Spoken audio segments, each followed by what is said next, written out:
जी हाँ, नमस्कार दोस्तों, आप सभी का स्वागत है भोजपुरिया डॉलर में। अभी आपको स्क्रीन पे एक बहुत ही अच्छी तस्वीर दिख रही है दोस्तों। तस्वीर अच्छी है दोस्तों, लेकिन खेसारी लाल यादव की आंखों में नमी देख के बिल्कुल अच्छा नहीं लग रहा है। क्योंकि जिन्होंने पूरे संसार को हंसाया है, आज वो 10-15 दिन से इतने स्ट्रेस में जी रहे हैं। ये बात सिर्फ मैं नहीं, बल्कि श्वेता मेहरा ने लिखा है अपने इंस्टाग्राम अकाउंट पे। आप सभी अगर नहीं देखे हैं दोस्तों, तो इंस्टाग्राम आईडी इनका खोल के श्वेता मेहरा ऑफिशियल जाकर देख सकते हैं। इन्होंने बहुत बड़ी लंबी बातें लिखी हैं कि जब से इन्होंने शुरू किया काम 2 साल पहले से, तब से ये आज तक उनको जानती है। वो बहुत ही अच्छे इंसान है, उनके साथ जो भी कर रहे हैं गलत कर रहे हैं, और वो बहुत ज़्यादा स्ट्रेस में है, बहुत ज़्यादा वो डिफ़िकल्ट में ज़िंदगी जी रहे हैं। ना डाइट पे ध्यान दे रहे हैं, ना सोने पे ध्यान दे रहे हैं।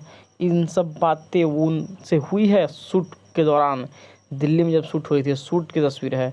अब वीडियो कैसा लगा, वीडियो देखने के बाद ज़रूर कमेंट राय देंगे। वीडियो देखने के लिए बहुत बहुत धन्यवाद। चैनल पर नया तो सब्सक्राइब कीजिए।